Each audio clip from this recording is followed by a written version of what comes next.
네, 이번 주에 세계 각국의 핵융합 전문가들이 한자리에 모인 가운데 국제 핵융합 기술 심포지엄이 열리고 있습니다. 네, 그래서 오늘 과학 논평에서는 핵융합 에너지 기술 개발의 현황과 전망에 대해서 알아보겠습니다. 한양대학교 과학기술정책학과 김상선 교수와 함께합니다. 어서 오십시오. 안녕하세요. 네, 뉴스에서도 많이 나오는 단어인데요. 핵융합 기술, 핵융합 에너지. 계속 나오고 있는데 북한 나오도 나오고 우리 원자력 나오도 나오고 어떤 건지 자세히는 모르겠거든요. 설명 좀 부탁드리겠습니다. 쉽게 말씀드리면 핵 분열에 반대되는 개념입니다. 네.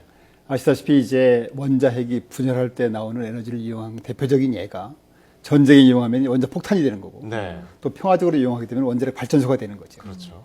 근데 반대로 이제 핵 융합할 때에도 많은 에너지가 나오게 되는 것이죠. 그래서 이런 융합될 때 나오는 에너지를 이용한 것이 핵융합 기술이고 그 에너지를 이용하는 것이 핵융합 에너지입니다. 그래서 이제 예를 들어서 중수소하고 삼중수소가 결합해서 헬륨이 되는데 그때 막대한 에너지가 방출하기 때문에 이걸 이용하는 것인데요. 일반적으로 이제 원자핵은 양전압끼리 청력 서로 미는 힘이 있어서 결합이 안 되죠. 그런데 온도를 계속 끌어올리게 되면은 운동 에너지가 높아지면서 이 청력을 이겨내고 서로 충돌을 하게 됩니다. 네. 그러면 이제 그 충돌할 때 나오는 에너지가 질량이 줄기 때문에 질량이 주는 만큼 에너지가 나오게 되는 것이죠. 왜 그 아인슈타인의 상대성 원리에 보면은 E는 mc 제곱 그러지 않습니까? 예. 그 질량 변화만큼 에너지가 나오는 거죠. 근데 이것이 이제 태양의 원리와 똑같아요. 그래서 핵융합 발전을 다른 말로 아주 작은 인공 태양을 만드는 것이라 볼 수가 있습니다. 영화 아이언맨에 보면은 아이언맨 앞에 이렇게 여기 이렇게 에너지 소스가 예. 있는데 네네. 그게 이제 핵융합 에너지입니다. 그리고 설국열차의 그 엄청난 에너지를 나오는 것도 핵융합 에너지고요. 그래서 이런 것들이 이제 핵융합 에너지가 연료가 무궁무진하고 또 온실가스가 나오지 않고 또 방사선 폐기물이 나오지 않기 때문에 미래의 어떤 꿈의 에너지 이렇게 지금 불리우고 있습니다. 네, 쉽게 예를 들어주시니까 더 이해가 빠른데요. 네. 이 우리나라의 핵융합 기술 수준이 어느 정도까지 와 있다고 볼 수 있을까요? 이 핵융합 기술은요, 1억 도 이상 높은 초고온에 견디는 재료가 필요합니다. 그래서 초고온, 고압, 고진공 이런 기술이 필요하고 또 이게 기간이 오래 걸리고 투자가 많이 소요되기 때문에 마음이 있다고 다 개발할 수 없습니다. 작은 나라는 엄두도 못 내는 그런 기술인데요. 예. 대표적인 그 거대 과학, 빅사이언스 분야 중에 하나지요. 그래서 우리나라도 이제 연구비가 작았기 때문에 시작을 못 하다가 좀 늦게 시작했죠. 늦게 시작했지만 굉장히 많은 성과를 내고 있습니다. 그래서 95년에 이제 초전도 핵융합 장치를 개발을 착수를 해서 12년에 걸쳐서 이제 2007년에 완공을 했어요. 대전에 있는 국립 핵융합 연구소가 있는데 거기서 이제 2008년에 플라즈마를 최초로 발생을 시키는 성공을 했고 예. 그래서 지금은 불과 짧은 기간이지만은 당당하게 선진국과 지금 어깨를 겨루고 있습니다.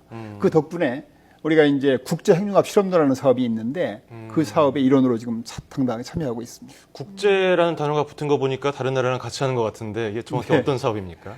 국제 핵융합 실험로는 이제 이렇게 꿈의 에너지를 예. 어떻게 현실화시켜 볼 수 있는 길이 없겠느냐 해서 이제 우리나라하고 미국 또 EU 이렇게 9나라가 모여서 지금 프랑스 까다라슈라는 곳에 지금 짓고 있습니다. 예. 그래서 거기에 이제 요거는 아까 이제 핵융합 실용 가능성을 검증하기 위한 건데요. 아마 2042년까지 약 한 12조 정도 투입되는 초대형 국제협력 프로젝트입니다. 네. 우리나라는 전체 예산의 한 9%를 부담하게 되는데요. 이 현금으로 부담하는 것이 아니라 예. 예를 들어서 이제 현물이나 전문가 파견 형태로 지금 이루어지게 됩니다. 그동안에 이제 아까 말씀드렸던 K스타 핵융합 실험로 건설 과정에서 확보된 우리 첨단 기술을 바탕으로 해서 우리 기업들 기술 수준이 많이 올라왔거든요. 그 예. 기술 수준을 이용해서 이제 현물로 제작해서 납품하는 것이죠. 참고로 이제 현재 우리나라가 담당하기로 했던 현물뿐 아니라 일본이나 다른 나라가 담당하도록 했던 것조차도 우리 기업이 만들어서 지금 납품을 하고 있죠. 그리고 얼마 전에는 그 국가핵융합연구소장이었던 이경수 박사라는 분이 그 이터의 그 기술 담당 사무 차장으로 선임이 되어서 부임하는 그런 낭보도 있었습니다. 예. 이터 사업이 계획대로 진행될 경우에는 2050년경에는 아마 꿈의 에너지가 우리 에너지 문제를 해결해주는 그 주역으로 등장하지 않을까 지금 기대하고 있습니다. 네, 사실 핵융합 기술이나 이터 사업을 추진하려면 아무래도 어마어마한 예산이 들어가기 마련인데요. 이 사업을 꼭 추진해야만 하는 이유는 뭘까요? 이런 이제 거대 과학 분야가 지금 공통적으로 그런 질문을 받아요.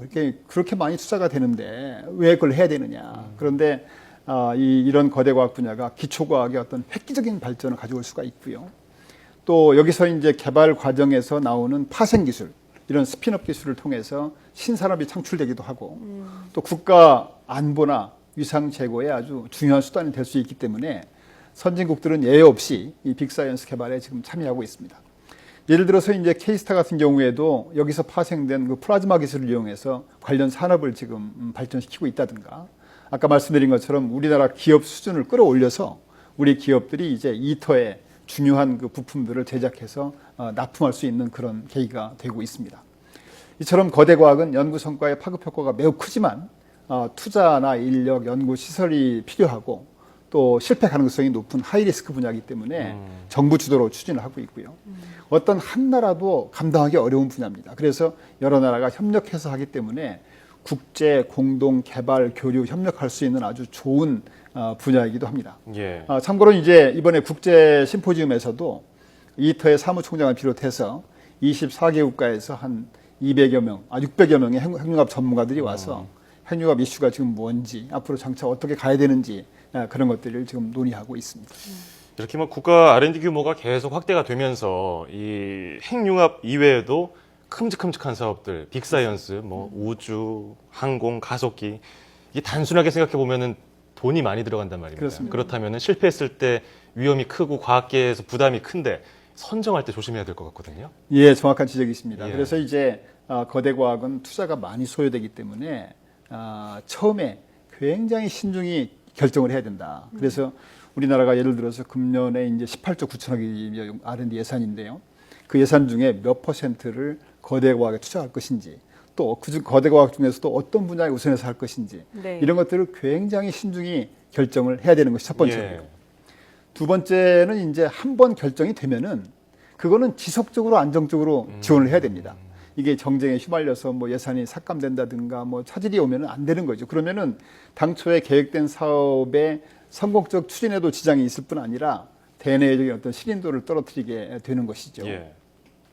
셋째는 이런 그 빅사이언스 시설을 중심으로 해서 산학연 협력을 적극 추진해야 됩니다. 아까도 말씀드린 것처럼 이런 연구를 통해서 당초 이 연구가 지향하는 목표도 있지만 여기서 나오는 파생 기술을 통해서 우리 기업의 기술 수준을 한 단계 더 끌어올릴 수 있는 그런 이점이 있습니다.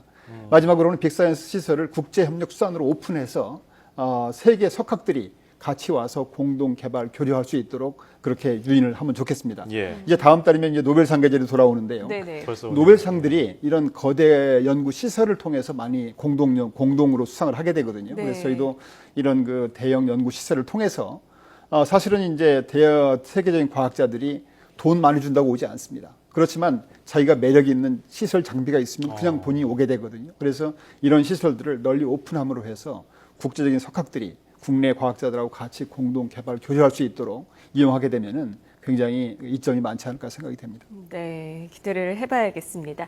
핵융합 에너지 개발을 통해서 첨단 기술을 확보를 하고 미래 에너지 문제를 효과적으로 해결할 수 있으면 좋겠습니다. 자, 지금까지 한양대학교 김상선 교수였습니다. 오늘 말씀 고맙습니다. 감사합니다.